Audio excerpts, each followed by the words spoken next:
حبايبي ام محمود، ربنا يديمكم نعمه في حياتي، ما تحرمش منكم ابدا ابدا. يا رب يبارك فيكم ويصلح احوالكم ويكبر خواطركم جبر يتعجب لا اهل السماوات والارض.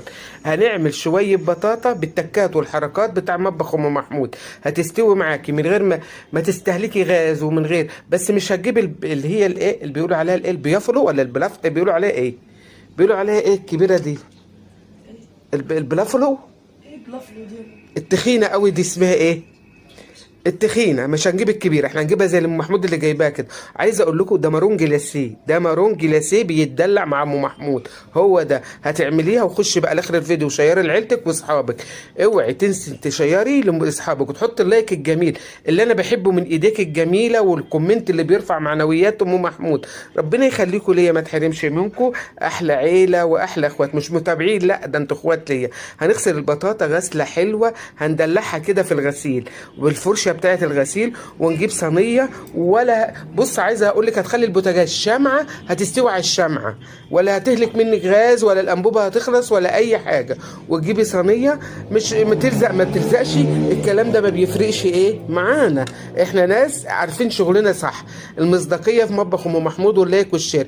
هنا عملت ايه يا ام محمود؟ هنا حطيت ربع معلقه سكر، وبعد ما كرملتها رحت حاطه عليها ايه يا ام محمود؟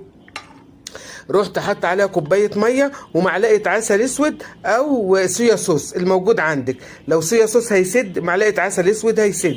تمام كده. وهنا بقى دي ايه اللي هتوديها في حته تانية، واخدين بالكم؟ مع الصوص اللي انا عملته ده حطيت معلقه كربونات. وهنا السر، معلقه بيكنج باودر، معلقه بيكنج باودر من بتاع الحلويات اللي هو كيك شيف. تمام كده، ده احنا قلنا على الاسم اهو.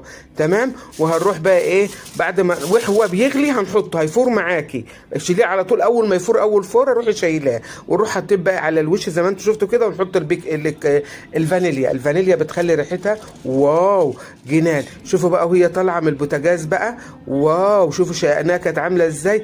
هنا هتدهنيها، لا كشت ولا كرمشت ولا قالت يا عيني سلامتك يا عيني سلامتك يا دماغي، ولا قالت اي حاجه. ادهني من الصوص بقى، وزي ما انتم شفت انا حطيت عليها الصوص. الف هنا وشفا على قلوبكم، ربنا يخليكم ليا. ما تشوفوا الصوص طالع عامل ازاي، مكرمل اخر حلاوه. انت عملتيه. اوعي تنسى تحط نص معلقه بيكنج باودر، بيكنج باودر وهن في الميه، وانت بتكبيها على الايه، على الكراميل اللي هو ربع معلقه، ربع كوبايه سكر. دمتم في حفظ الله ورعايته وامنه، واللي جاي احلى واحلى. انتظروني في الفيديوهات الجايه.